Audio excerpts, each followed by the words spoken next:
Fate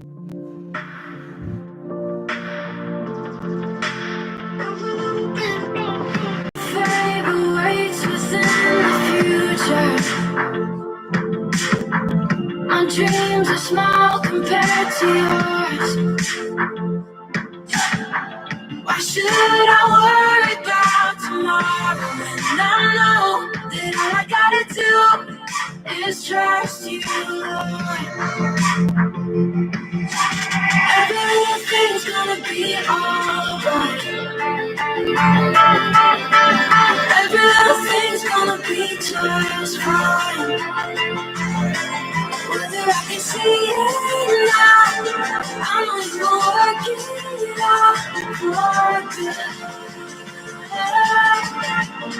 Every little thing, everything will be alright.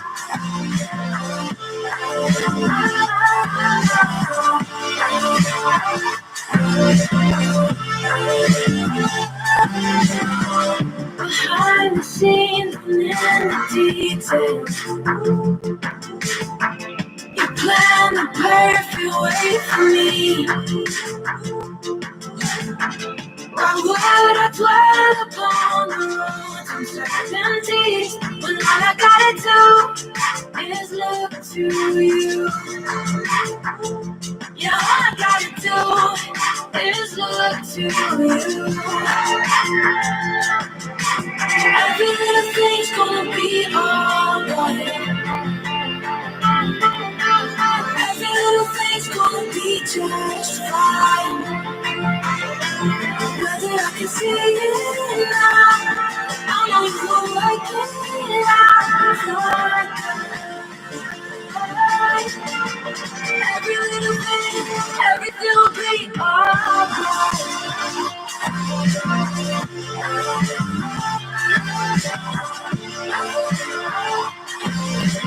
Every little thing, every little thing.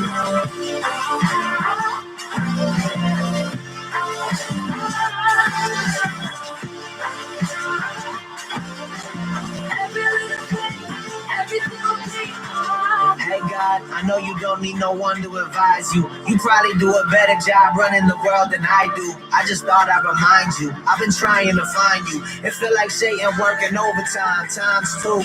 They say if it doesn't kill you, that refines you. But I'm trying to live, and that's bigger than survival. It's been a long night, it's been a long fight. So just remind me now, everything will be alright. Yeah.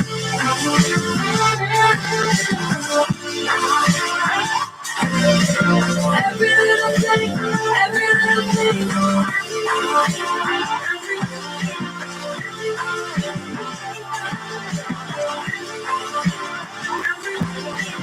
Every little thing, everything will be alright.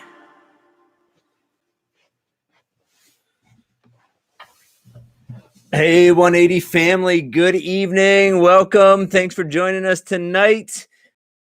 That every little thing's going to be all right. That is Every Little Thing by Hillsong Young and Free with a appearance by Andy Mineo. So I hope you guys enjoyed that. I hope you guys believe that everything's going to be all right. God's got this. He's in control. We're glad you guys are joining us tonight. Welcome. We've been doing this for a few weeks now. Last week we had some lagging, and I switched some things around this week. So hopefully we won't experience that so much. If we do, don't forget, you can always go back and watch these videos on the YouTube channel. If it gets too bad, I'd love to do it live because of the interaction. But if you have to, you can always go back. So big thing in our culture lately has been masks. People in other cultures have been wearing masks for a long time.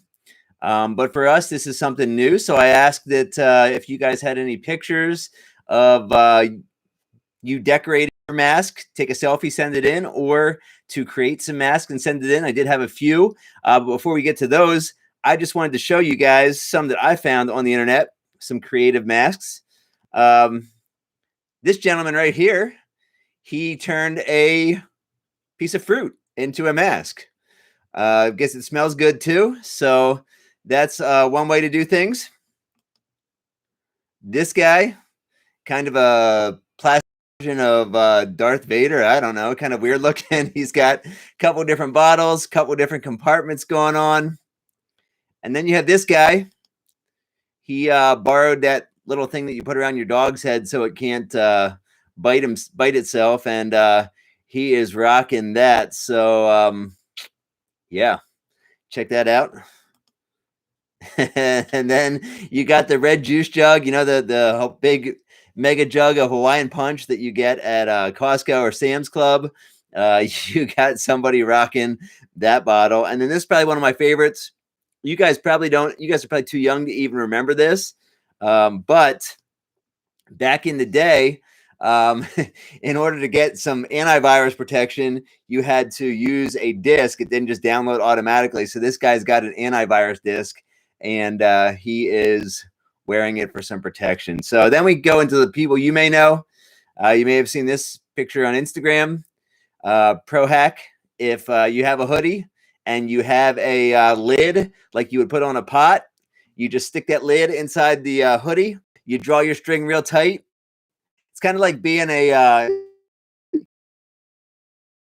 spaceman in a space helmet. Two things that were issues. As you can see, my nose was kind of pressed up tightly against the glass, not too comfortable. And also, I was having some fogging issues. So I could only go for about 5 seconds before it got all fogged up. Next, we have Bowder. Looks to me like that's a glow-in-the-dark face mask. So that's pretty sweet. And then we have the Ritter family. We got a family portrait. I am not sure. I know Sarah is wearing a mask made out of tea bags. Smells nice, I'm sure. Mrs. Ritter, I'm not sure if that is a mask of like cereal, like Fruit Loops, or if those are like Lifesavers. Caleb, I think those may be markers. Mr. Ritter has a sign with a whole bunch of clothespins. So Ritters, thanks for sending that in. Next, in the Oh My category, we have Mr. Bowder. He's wearing a pair of underwear. Hey, I guess if that's all you got, desperate times call for desperate measures. And the caption is, "These don't smell clean, Adam." So I'm not sure what's going on there, but Mr. Bowder, stay safe. If we find you passed out, we'll know why. And then lastly, we got the cute category. We got the Piscula brothers wearing the Minion head, and I'm not sure what Ben's got on his face there. Some kind of sticker, it looks like, maybe. But thanks for joining us, guys. Stay safe. Wear a mask if you go out in public. Do your part. All right. So I have 2 games before we get to the lesson. Then we'll have some more fun stuff after the lesson. But speaking of interesting things you see in public, if you see some masks in public, you can see some interesting stuff like I just showed.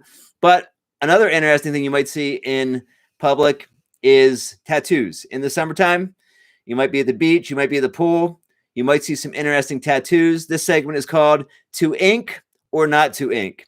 Now, disclaimer, I am not in any way endorsing tattoos. Just a fun game we're playing here, so don't go and tell your parents that I'm endorsing tattoos. By the way, it's Sarah Clegg's birthday, so Sarah, go out and get yourself a nice tattoo on me. No, I'm just kidding. I am not endorsing tattoos, but here's what I want you guys to do. Now, these are bad tattoos. They look bad. They're not bad in the content. So what I want you guys to do is, if you had to choose one of these tattoos, which one would you choose? So we've got some type of lizard, and we've got a cat. I think it's a cat with ram's horns. So we'll call the lizard A, and we'll call the cat with ram's horns B. If you had to get one of these tattoos, which one would you choose? A for the lizard, B for ram's horns. I see some lizards. I see a cat with ram's horns. I'll be honest, it's pretty close. I'm not sure that either one of those could be considered a winner, but yeah.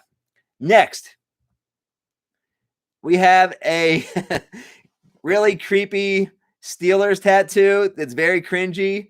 It actually doesn't have an L, so it just says Steers instead of Steelers.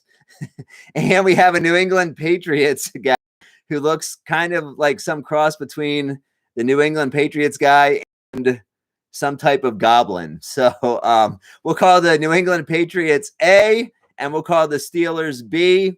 Would you rather have A, the New England Patriots Phantom Gremlin guy, or the Steers, the Pittsburgh Steers? I know, these are really bad. I hope these people didn't pay money for these tattoos. I hope these are like prison tattoos or like home tattoos, because if they paid money for this junk, it's crazy. All right, we've got some. So it's hard for me to know if you guys are guessing on the last one or this slide. I think we moved on to this slide. So I got, looks like the New England Patriots guy is definitely winning this one. So the New England Patriots Phantom Gremlin guy wins. All right, next, you have a slice of pizza in the shape of Texas that says "Don't mess with pizza," because you know the saying is "Don't mess with Texas."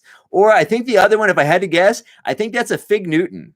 So A for "Don't mess with Texas pizza," or B, the Fig Newton. Does anybody actually eat Fig Newtons out there? I mean, really. We'll talk more about soda a little later tonight.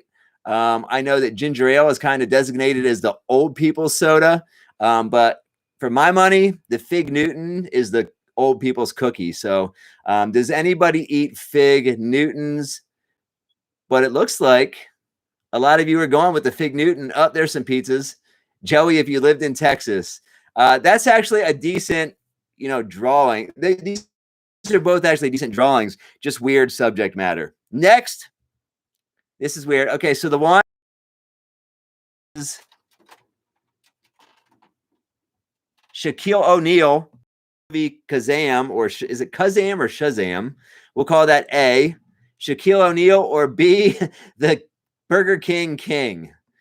Which would you rather have? A, if you had to, A, Shaquille O'Neal, B, the Burger King King. Adam Bowder selects Shaq. I would have guessed that. I would have guessed. We got a lot of Burger Kings. Oh, Shaq's making a late push. Interesting thing. I was just telling Amy a little while ago. There's an interesting thing on the Chicago Bulls one tonight. I actually have a bit of regret. One thing in my life, I was in Chicago in college for the time the Chicago Bulls won 3 in a row the second time, and I never went to a Chicago Bulls game. But I did see Shaquille O'Neal in person at Moody Bible Institute. That was pretty cool. I would definitely go with Shaquille O'Neal on that one. Next, so we'll go with A. We'll go with A. Sorry, I might be doing these reversed because they're reversed on my screen. A for Michael Jackson. And if you know anything about Michael Jackson, the tagline is "touched so many," which is scandalous in itself. So A, Michael Jackson with a really weird nose, or B, that other person I believe is to be Marilyn Monroe. A, Michael Jackson, B, Marilyn Monroe. Again, Adam Bowder, Michael Jackson, not surprising. I could guess pretty much so far which one you would choose. All right. So Marilyn Monroe, she got like that going on there. Kind of looks like. All righty. This one. Awesome, but it's spelled wrong. Or it's supposed to say no regrets, but it says no regret. So A, I'm awesome, or B, no regret. I bet Adam Bowder will choose B. Hey, Maddie Buss, good to see you. Thanks for joining us tonight. Gabe, thanks for joining us. Isaac, thanks for joining us. No regret. Yeah, no regret. That's too funny. Adam, I knew it. Thank you, Adam. I knew you would pick no regret. All right. If you had your baby tattooed on your arm or shoulder, I mean, let's just be honest. They're both really ugly. Now, here's one thing I will say. Everybody talks about how beautiful the moment of birth is. And I will be honest, when kids first come out, they're not so beautiful. It takes a little while. You got to get them cleaned up. You got to get everything going in the right direction, and then they're beautiful. But when they first come out, they do look like this. So would you choose A, the little guy with all the hair, or B, the dude with the hat? What? You said the little guy. Little guy. Girl, little guy. I don't know. It's too hard to tell.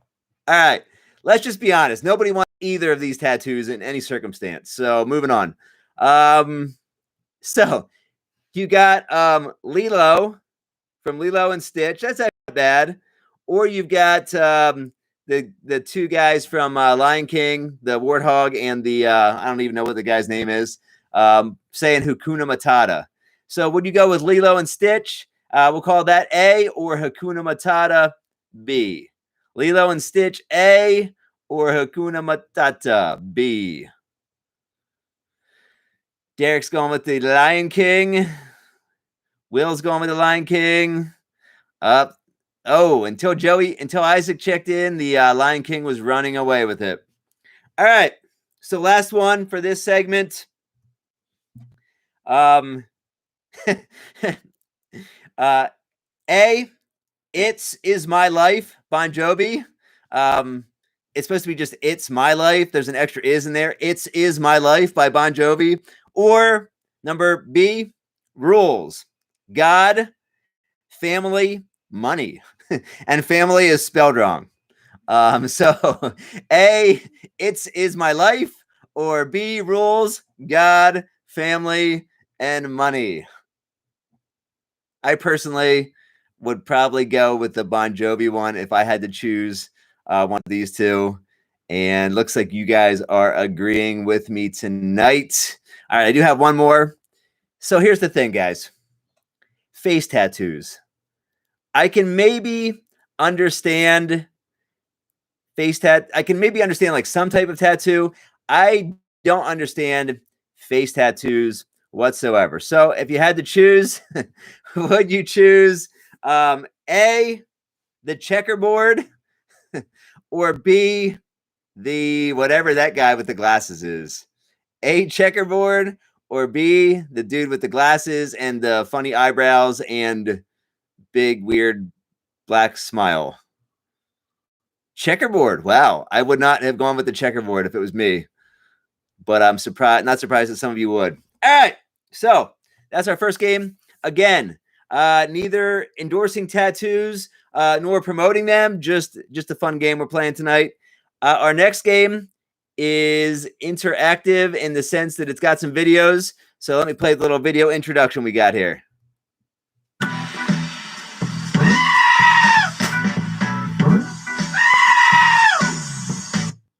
All right. So here's how it's going to work. I'm going to show you a picture. You're going to tell me if you think the goat is going to scream or faint. Do you think the goat will scream or picture? Here's your picture. I know these games are always kind of hard to tell. The videos are where the fun's at, but scream or faint. Hey, good news, guys. You got a 50-50 chance no matter what happens here. So check it out. What do you got? Scream or faint? Lock in your votes because I am about to show the video.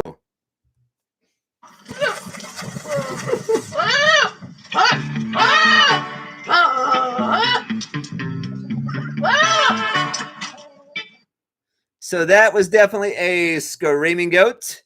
Screaming goat. Adam, nice guess. There are none that scream at one or the other. So that was number one. Number two, you got a cute little kid going down the slide. Faint or scream? Make your choices. Lock in your vote today. Do it now. Faint. Sticking with the fainting. You want to see the goat faint? Well, let's see what he does. Matt Miller, the goat whisperer, has checked in. Believes the goat will faint. Let's see if Matt is correct.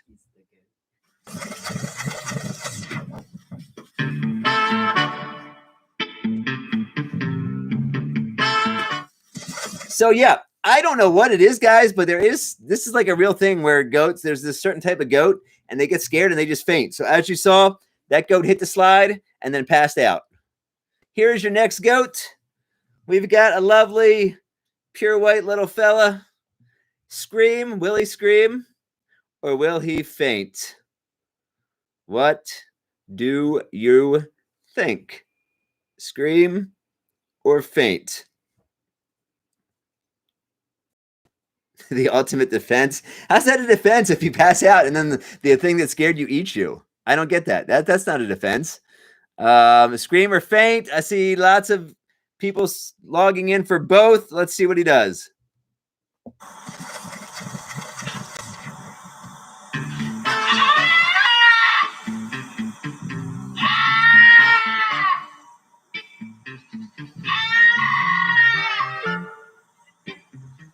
That is also the sound that Isaac Klex makes if you steal something from him. So steal something from Isaac, and you get to hear that sound. That was obviously screaming. No, Matt, he was not screaming for ice cream. As far as I know, there was no ice cream involved in that segment. All right. We've got some lovely Christmas goats here. Will the Christmas goats scream or faint? The more important question is, who dresses their goats up for Christmas? Come on, man. I mean, I can see dressing your dog up for Christmas, maybe even your cat, but why would you dress up your goat? Your goat's just going to rip the costume off the other goat and eat it anyway. Scream or faint? Here we go.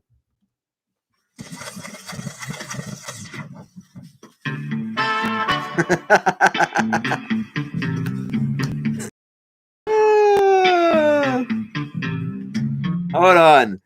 My favorite. We got to see that one again. Here we go.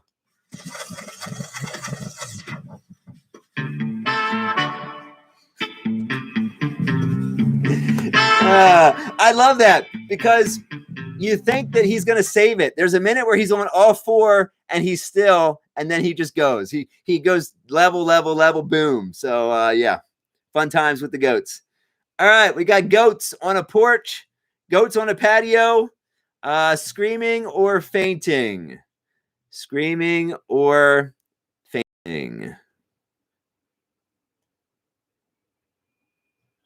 My goats. No goats were harmed in the making of this video.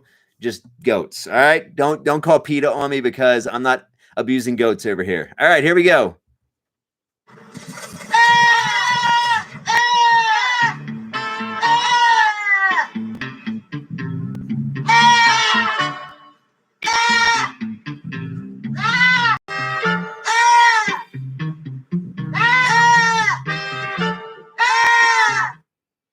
Interestingly, this is what Kaylee and Derek sound like when they fight with each other. So there you go. There's always that. Now you know what happens in my household. All right. This little guy, I'm not sure if this is the same guy we saw before or not. Looks kind of similar. What do you think? Will he scream or will he faint? Here we go.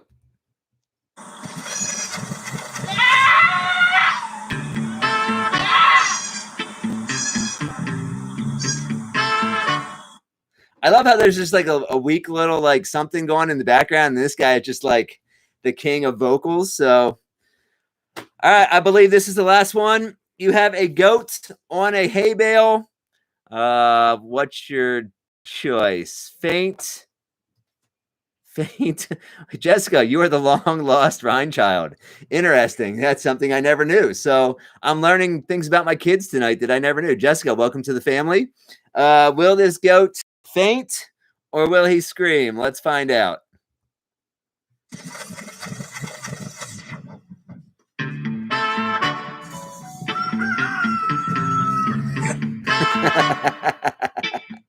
That's also funny. We're going to rewatch that one. Two things that I love about that. I love the chicken, the rooster crowing in the background, number one. And second of all, I love how he makes it. He's on the top. You know, it's like that game King of the Mountain. He makes it back up to the top of the mountain, and then he's just like so excited he loses it. Check it out.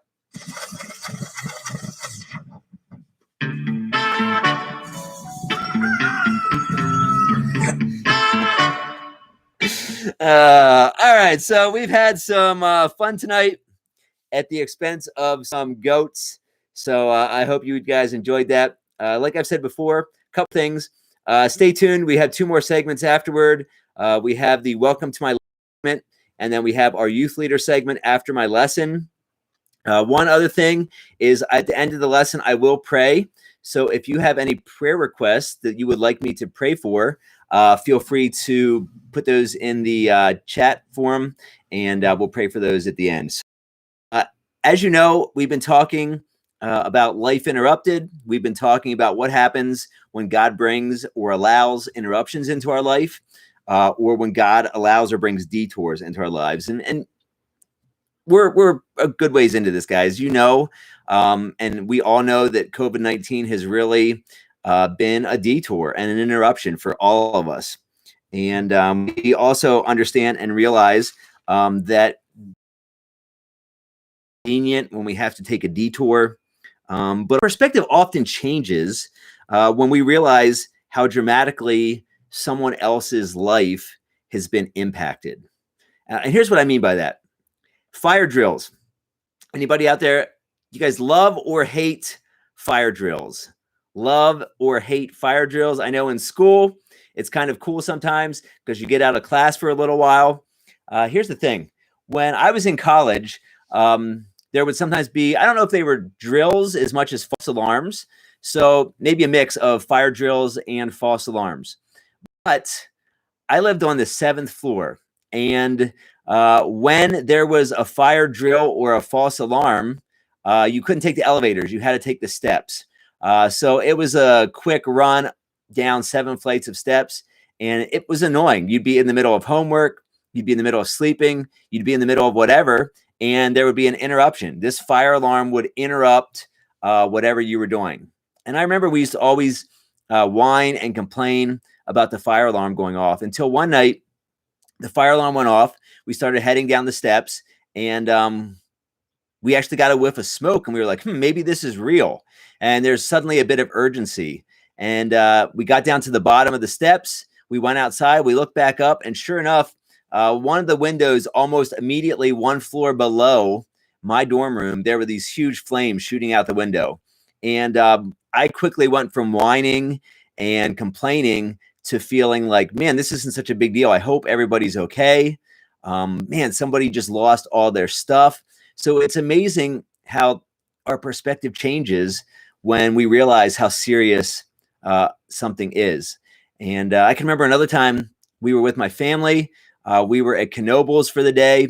We had spent a great day, a long day at Knoebels. We were hungry, so we were leaving the park, and we were going to stop on the way home. We got stuck in traffic, and we were just kind of miserable, whining and complaining that we were stuck in a traffic jam when all we wanted to do was eat and get home. And it turned out that it was actually a really bad accident, and that a motorcyclist had died in the accident. And so it's just interesting, guys, how sometimes our perspective changes from whining and grumbling and complaining about detours and interruptions to when we realize how serious something is, it just changes our perspective. And so there's lots of people, like we've been talking about, there's lots of people in the Bible who have experienced interruptions and detours. And we've been asking the question, how did they respond? What can we learn from them? And so we're going to do that again tonight. But I want to encourage you guys, how will you respond? We're in the middle of a detour. We're in the middle of an interruption. You might not be happy about it, but it's here. So will you trust in God? Will you learn? Will you grow? Or will you ignore what's going on? Will you fight it? And will you trust yourself? So tonight, I want to take a look at Noah. Most of you guys are probably familiar with this story. Man, this is a staple for like little kids Sunday school when you guys are little kids. But hopefully there's some things that we can learn from Noah about interruptions, about detours. And the first thing that I want to talk about is sometimes interruptions and detours happen to really good people. And a lot of times when we are in an interruption or when we are in a detour, the first reaction that we have is, really, God? What did I do wrong? What do you have against me? And we immediately assume that God is bringing this or allowing it into our life because we did something wrong. Now, most of you guys aren't drivers.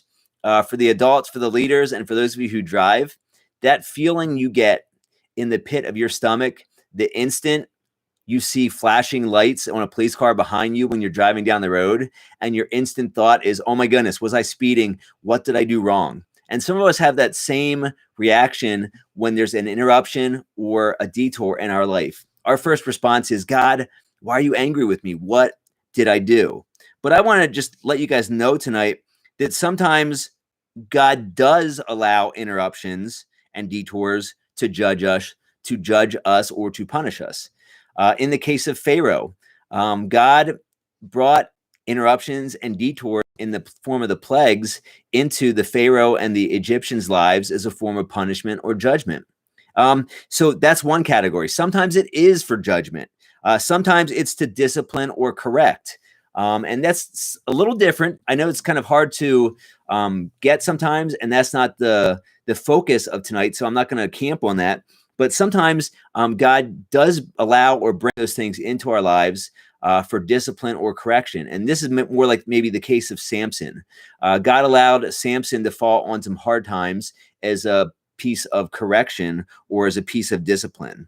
But like we talked about, guys, sometimes even though God allows an interruption or a detour in your life, it has nothing to do with you.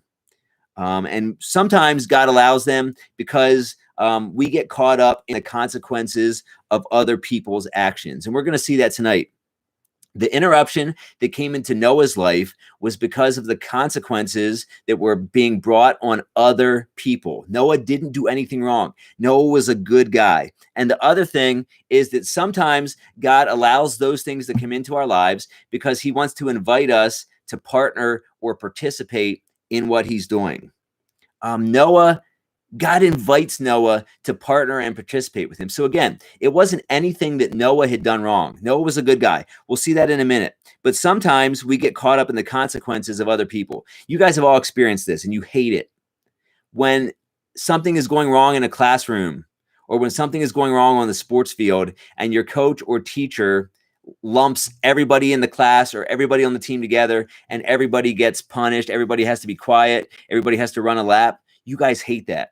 But that sometimes those interruptions, guys, come as a result of other people. And sometimes they come because God's inviting us to participate. My kids, when I ask my kids to help me with stuff, I often don't ask them because I really need the help. A lot of times I ask them because I want them to participate in life with me. I want them to learn something. I want them to learn how to do something new. I want them to grow. So there's a lot of reasons, guys, that God, other than God's punishing you, that he allows this stuff to come into your life. Let's read a couple verses. Genesis 6, 5, and 7. The Lord observed the extent of human wickedness on the earth, and he saw that everything they thought or imagined was consistently and totally evil. And the Lord said, I will wipe this human race I created from the face of the earth. So again, Noah gets dragged into something that he wasn't part of. And this is how we know. The next verse says, but Noah found favor with the Lord. Noah was a righteous man, the only blameless person living on earth at the time, and he walked in close fellowship with God.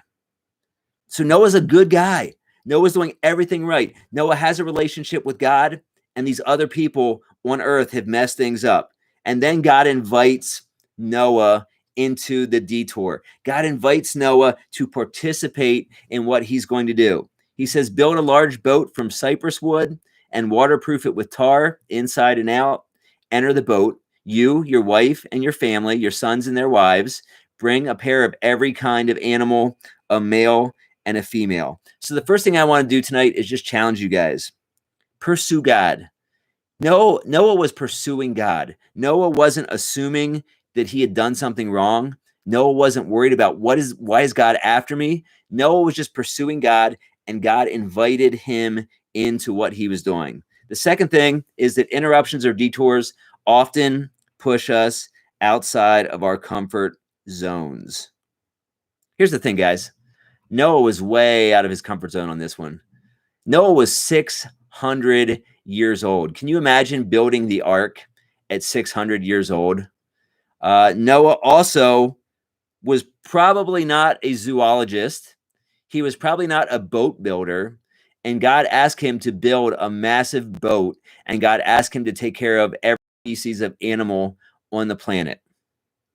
And he may also have been praying.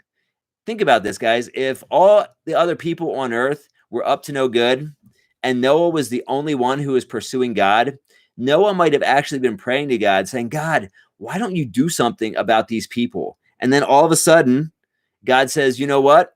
I am going to do something, and you're part of my plan. So just as a little side note, guys, be careful what you pray for, because sometimes God uses you to help answer your prayers. So here's the thing. Noah, we don't know a lot about Noah, but Noah is probably living just a normal life. And all of a sudden, God thrusts him into the lead role. God thrust him to center stage. And he's got no experience, and he's way out of his comfort zone. And he probably could have protested. He probably could have made excuses. He probably could have questioned God. He probably could have said, God, this is crazy. I can't do this. Why me? How long until the rain starts?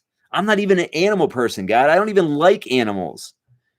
You guys know what this feeling is when a teacher gives you this huge assignment and you're listening to the assignment the teacher's giving you. You just heard like 10 pages and you're thinking, this is impossible. I can't do this. Well, here's what Noah did.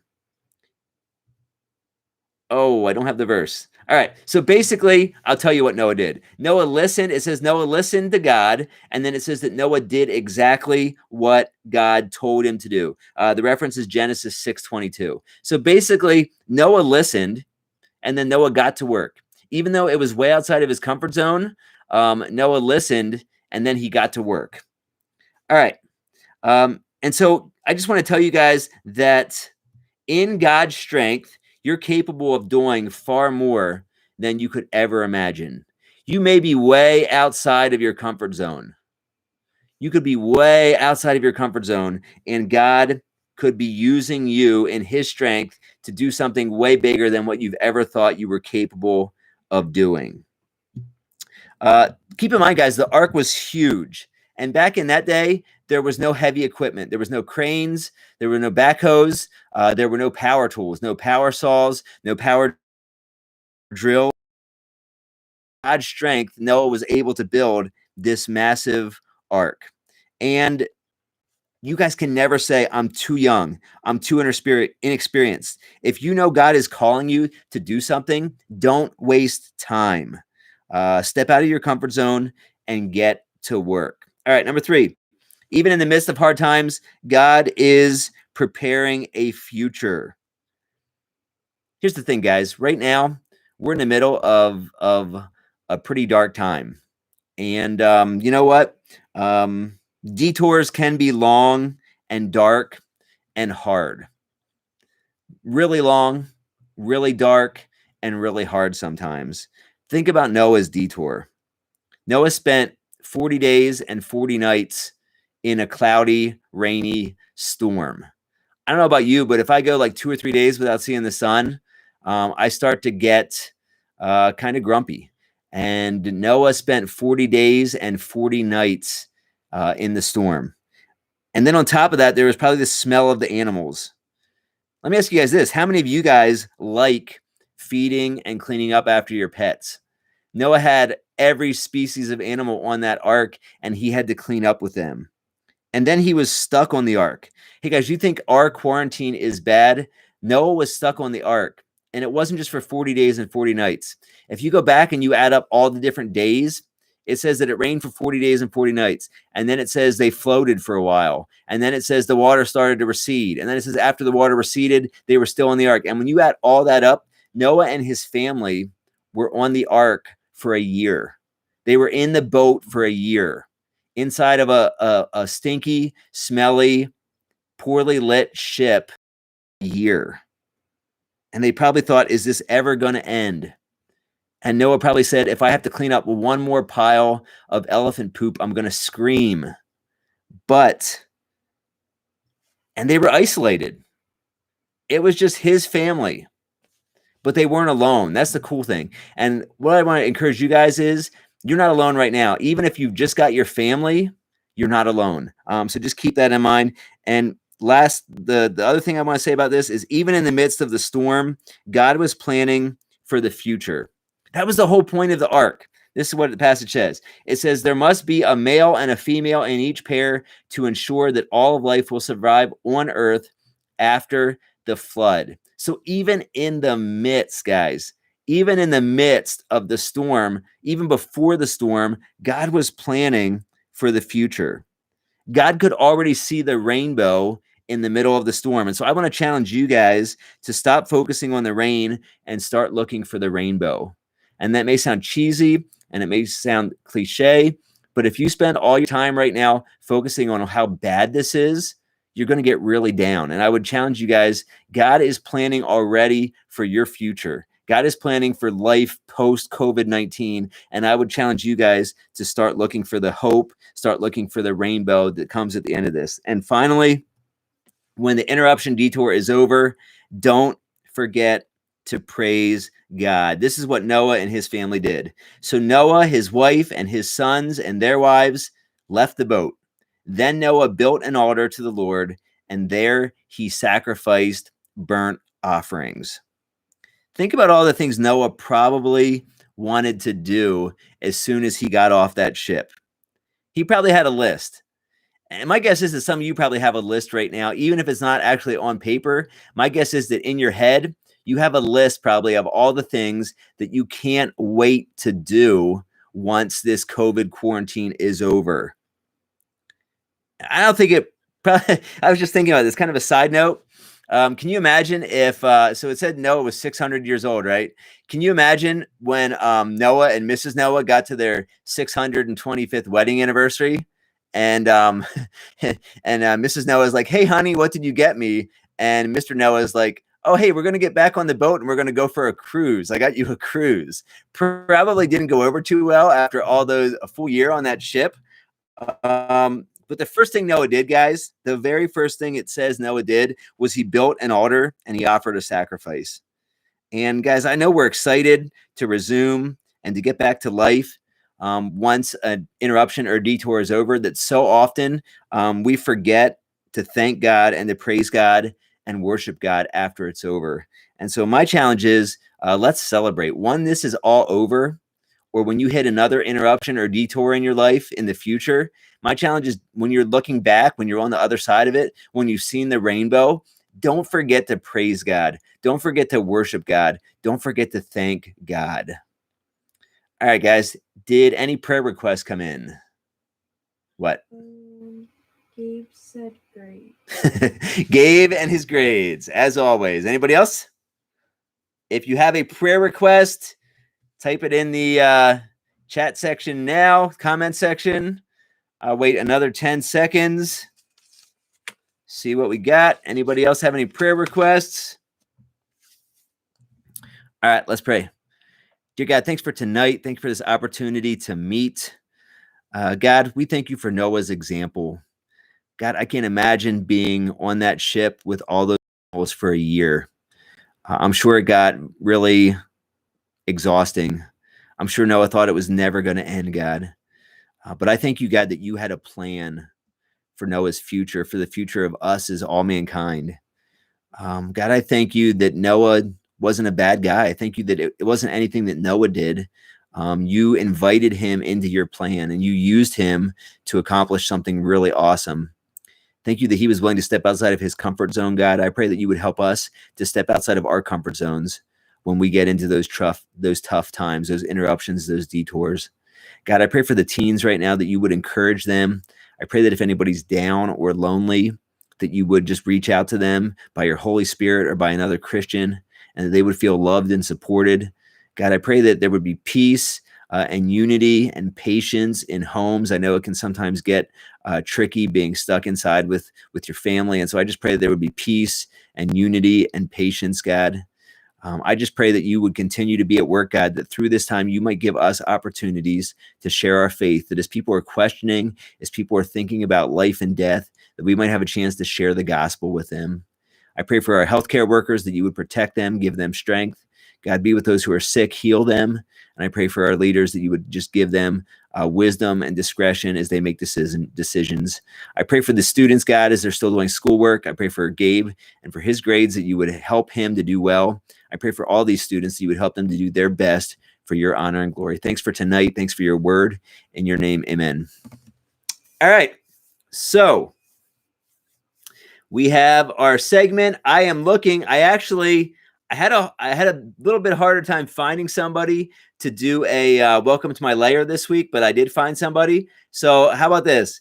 If you're interested in doing a welcome to my lair, why don't you comment in the comment section that you would like to do one, because I'm looking for people who are willing to do it. It's fun, just a way for us to get to know each other. So here is the welcome to my lair segment.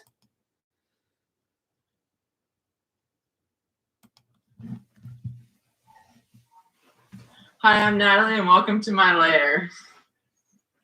When we walk in, there's wolf pictures on the wall, and behind my door is my bookshelf with all my books and medals. And then when you come in, there's my wolf bed quilt and my wolf pillows and my teammates at volleyball maybe not signed for senior night. I then have either my family members or my friends are also on my wall. I have another wolf poster. You come over here, here are all my pop figures. This is my dad's photo that someone took from at Yellowstone when the Wolves returned, and my signed volleyball from Penn State Volleyball. Over here are more wolves. This is a tree, trunk of a tree that someone put a wolf picture on. This one I got from Great Wolf Lodge from my brother. This one, my friend or my grandparents, someone made it for me. This one someone made for me. And then this my dad got. It's actually a plate. And my friend painted me this one for my birthday. Here are my Harry Potter wands, because I am obsessed with Harry Potter. All my jackets. And then on my light, I also have Harry Potter. But then behind my door, I have my Harry Potter poster. Okay. So definitely sensing two different themes there. You definitely have a wolf theme going, and I know I've seen your shirt before, so I know that you love wolves, and your room just totally clarifies that. The Harry Potter, I don't think is much of a surprise either. So of all those amazing and wonderful things, Natalie, what would you say is your prized possession in your room?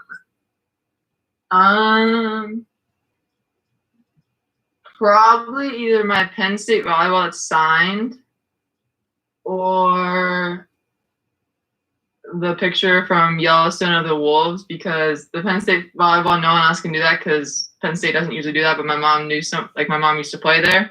So she was able to do it for my birthday. And then the photo is just cool because it showed, I love wolves, as you can see, and it just shows that without the wolves at Yellowstone, it just was chaos. And so it was bringing back the wolves basically made everything better. Okay. When we were at Yellowstone, Derek really wanted to see a wolf, but we saw pretty much everything else. No, we didn't see moose. We didn't see moose or wolves, but he really wanted to see a wolf. That was actually probably the biggest crowd that we saw the entire time we were there. There was maybe this crowd of 100 people, and they were waiting for the wolves to come out. And if you go to Wolf Sanctuary, you can see a ton of wolves. Yeah, I know you love that place. Where's that? Lidditz? What? That in Lidditz? Yeah. Yeah. So I know something else that you are very passionate about is fun and funky socks. So would you show us your top 3 favorite pair of socks? I'm wearing one of them, so I'm gonna take them off. you can show us if you can. I can take them off. So these are one of my favorites. They're my monster socks. Everyone say they look like cartoon germs, but that's one of them. I need to get the other ones. I should already in my closet. Actually, you want to see? I also have a wolf onesie. A wolf onesie. Wow. That's from a. Okay. I don't know. I haven't worn it in a while. You should try to wear it tonight, and if it fits, send me a picture, and I'll include that in the video. These are my Looney Tunes socks that I got for my birthday from a tournament that my mom bought me. Hold them still. Oh. Looney Tunes. Love the Looney Tunes. Yep. There you go. Yep, I can see them now. And then I mean, it's kind of hard to choose because it's like choosing a favorite child. You just can't. Wow. You just compared your sacks to children. I'm not sure about you, Natalie. I'm gonna have to go with my Chewbacca socks. Yes, those are nice. I like those. All right, so I know that you haven't been in that room for very long. That room is kind of new to you guys. You guys switched houses recently. Is there anything about your old room that you miss? I mean,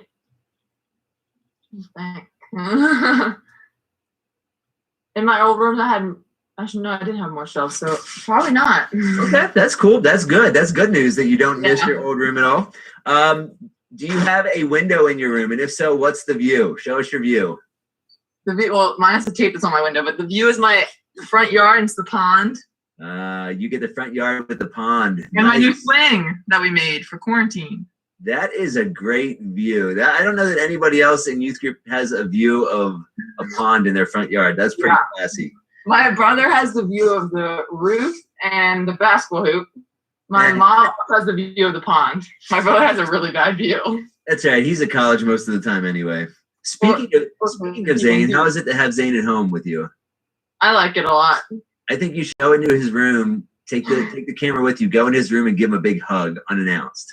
He's on the computer with his college teammates and college friends. He's gonna hate me.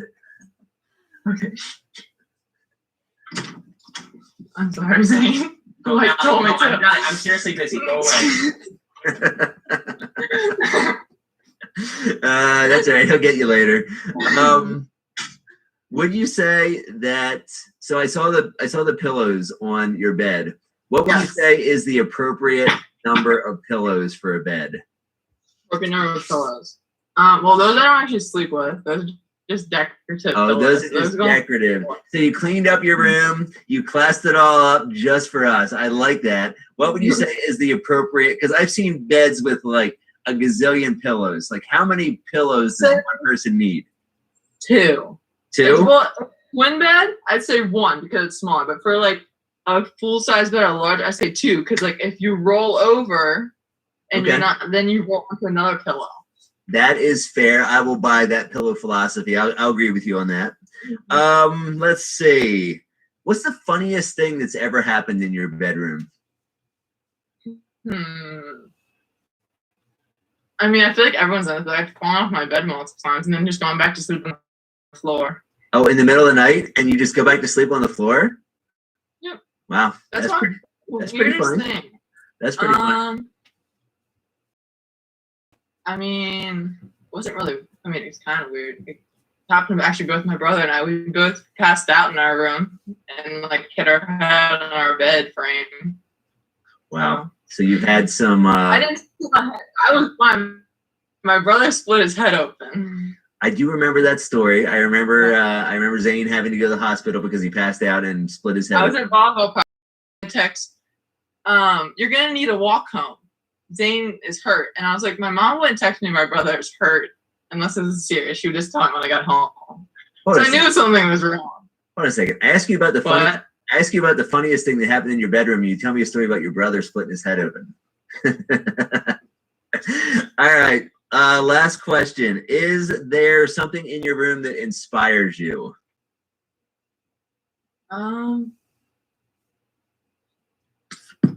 Yeah.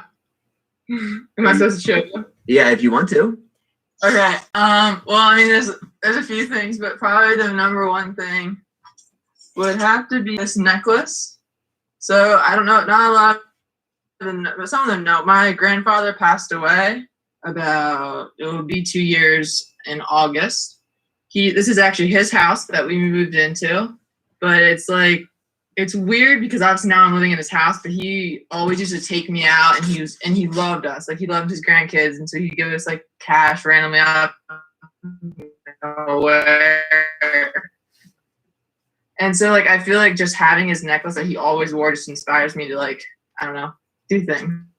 Okay. That is cool. I have great memories of my grandfather as well. So that is awesome. One last question. I forgot I was going to ask you this. What's that smell? Ha ha ha! Very funny. Now, if you could, if you had to pick one air freshener for your room, like what kind of air freshener would you go with? Like something tropical and flowery? Would you go with something woodsy, ocean, clean linen? Like what would you use for a odorizer in your room? Are we talking like an actual like odorizer, or like a funny one? No, like an actual. Like if you went and bought one. I was actually like bacon. Oh, well, hey, if that's what you want, that's what you want. I mean, I feel like that'd be amazing to smell, but no, probably like something tropical, like tropical fruits, like Tropical. a pineapple. Okay, that is good. Well, hey, thanks for showing us around your room. We appreciate it. Yeah. All right, see ya. See ya. All right, so like I said, you want to be. We've got one last game tonight. It involves the youth leader, essential versus non-essential. Here's the thing. During this COVID crisis, some businesses have been deemed essential and some have been made to shut down. So I had this idea. Let's take a topic and we will decide as youth workers what is essential and what is non-essential. So tonight we're going to do soda and candy. So what I asked the youth leaders to do was pick their top 5 candies.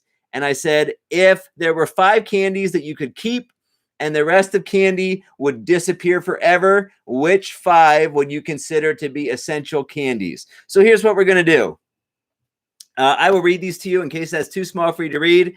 There were 5 youth leaders. I want you to pick which list you would choose if you had to choose one of these lists. And then we will reveal and see which youth leader is listed with each one. So the first list is Take 5, Kit Kat, M&M's, Snickers, and Twix. That's A.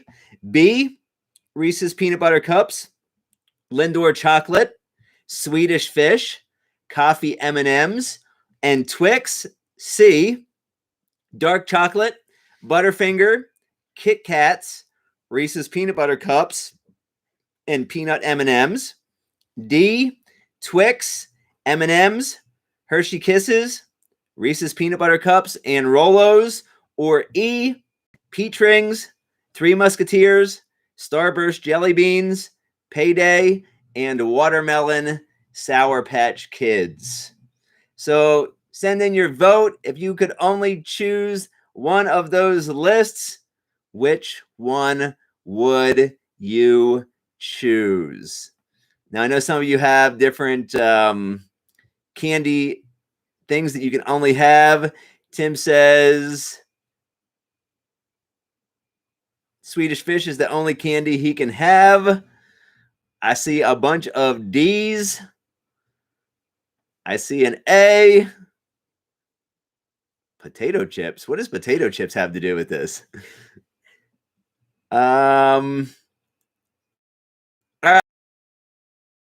Looks like D is the one that's been chosen that you guys would choose. Let's see whose list it is.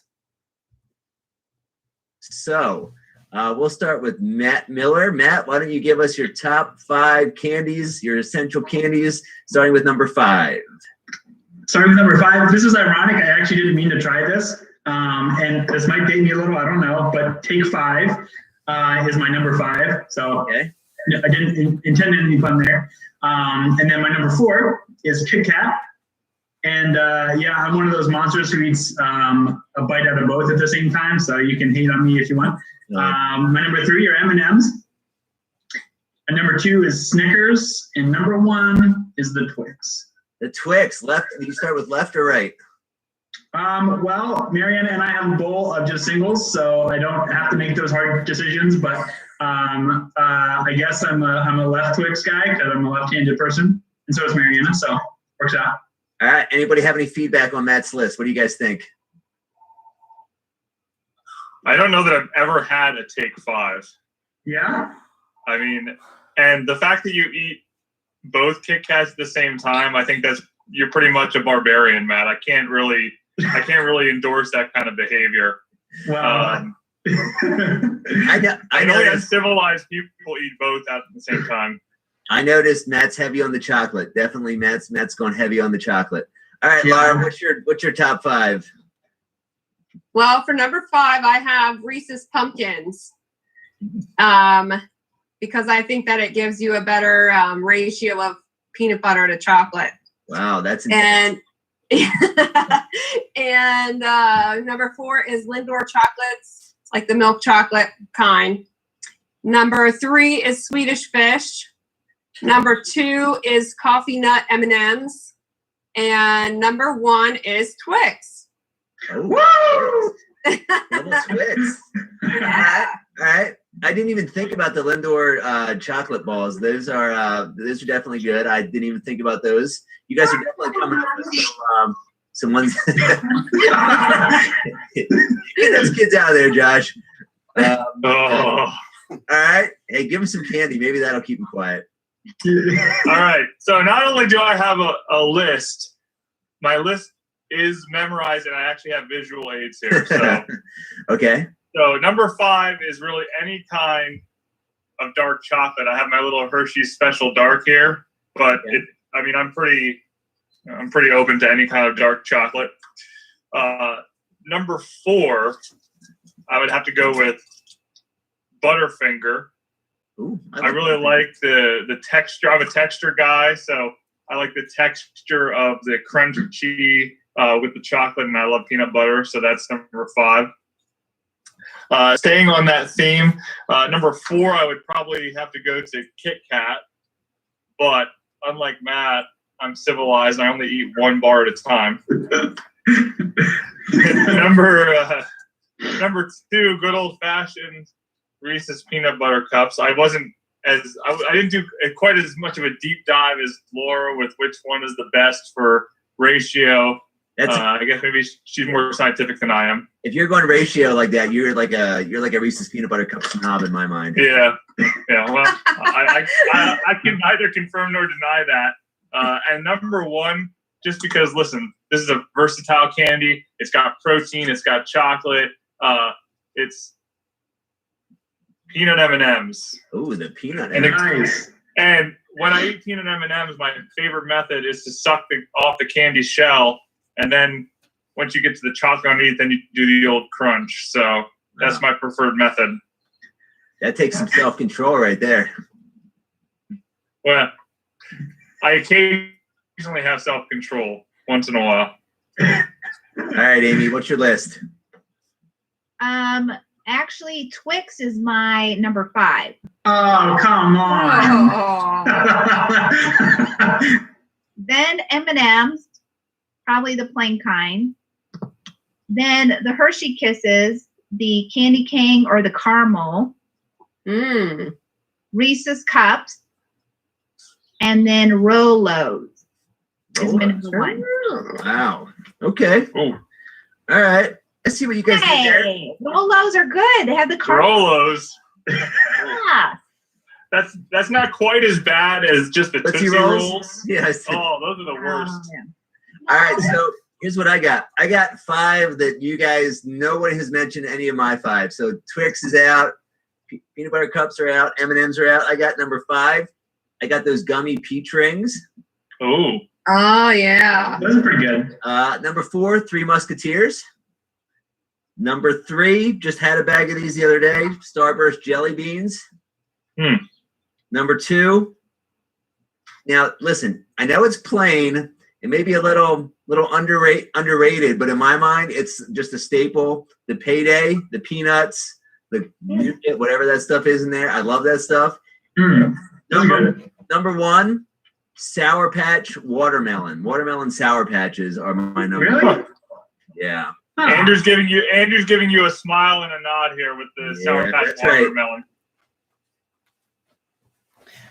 All right, so most of you, it looks like, are fans of Amy's list. So Amy wins.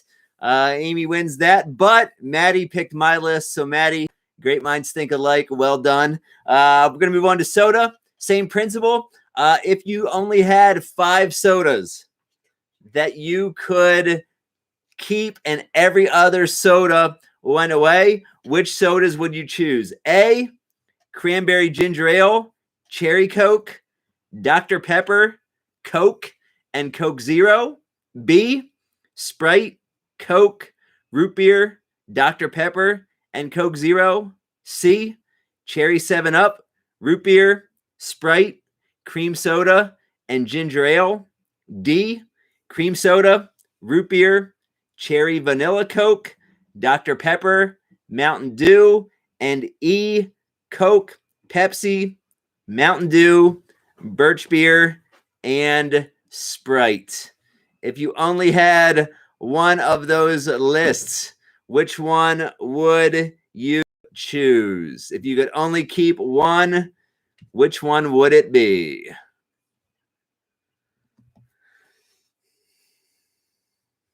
Let's see what we come up with. So far, D is winning. That's cream soda, root beer, cherry vanilla Coke, Dr. Pepper, and Mountain Dew.